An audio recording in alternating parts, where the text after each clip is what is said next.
Okay, so let's dive into a topic that is absolutely fundamental to academic success: understanding plagiarism.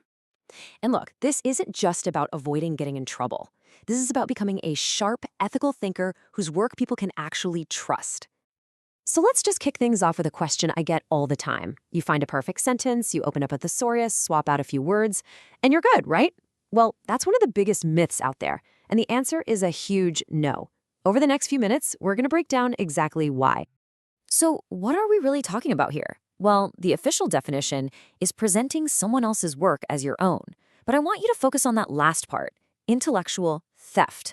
That is not an exaggeration. It completely reframes this from, a simple mistake to a really serious ethical violation.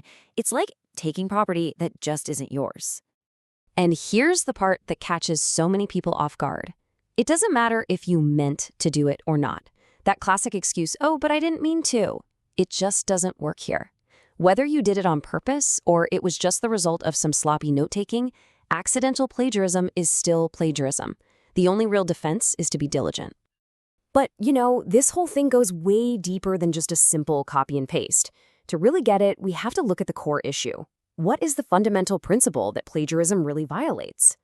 See, at its heart, all human knowledge, everything from science to art, it's all built on this foundation of trust.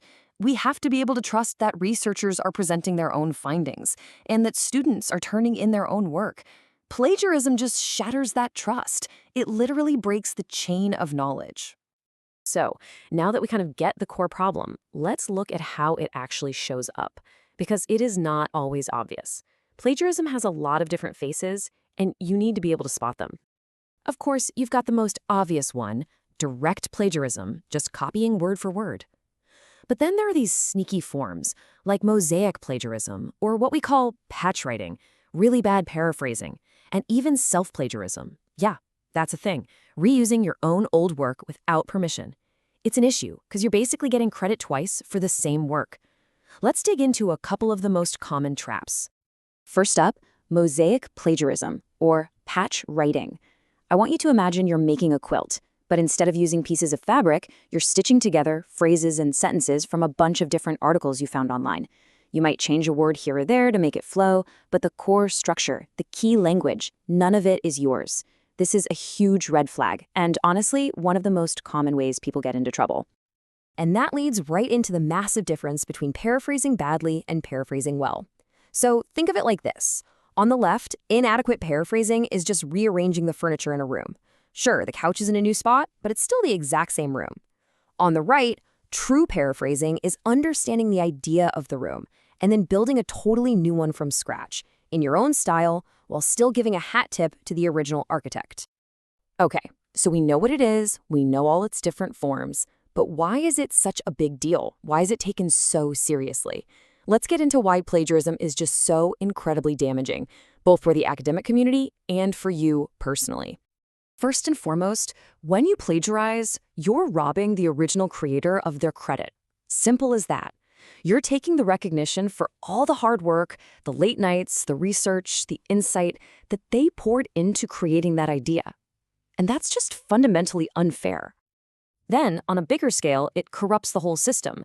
Science, history, philosophy, all of it moves forward because we can stand on the shoulders of giants, right? We build on earlier work. Well, plagiarism creates these false trails and dead ends. It makes it impossible to trace an idea back to its real source. It basically pollutes the well of knowledge that we all drink from. And what about for you? What are the personal consequences? Well, they are not small. We're talking about failing a course, sure, but it can escalate fast. You could lose all your credibility, get dismissed from your school, or even have your degree taken away years after you graduate. The risks are just massive.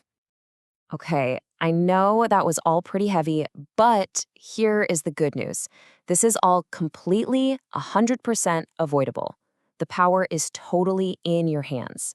So let's shift gears from the problem to the solution and start building your personal prevention toolkit.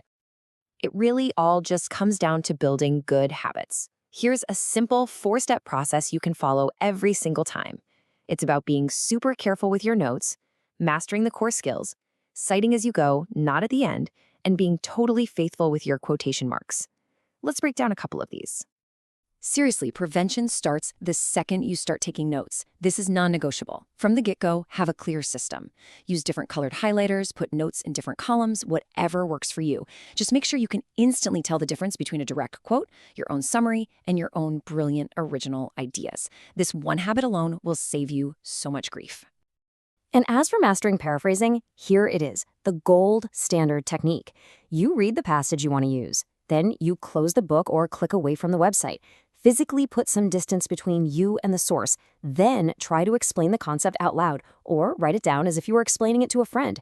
Only after you've done that, go back and check for accuracy. And of course, add that citation. And hey, a quick word on technology. Plagiarism checkers like Turnitin, they're powerful for sure. But think of them as a safety net, not a writing tool. They're like the spell check you run at the very, very end to catch any mistakes you missed. They are not there to help you game the system or to see how close to the line you can get. And that brings us to this quote, which just sums it all up perfectly. A low similarity score is a result of good writing, not the primary goal. You see the difference? Your focus should be on doing good, honest, scholarly work. And when you do that, a low score on some checker is just the natural byproduct. It's the effect, not the cause. So, to wrap this all up, what are the big things to remember? 1.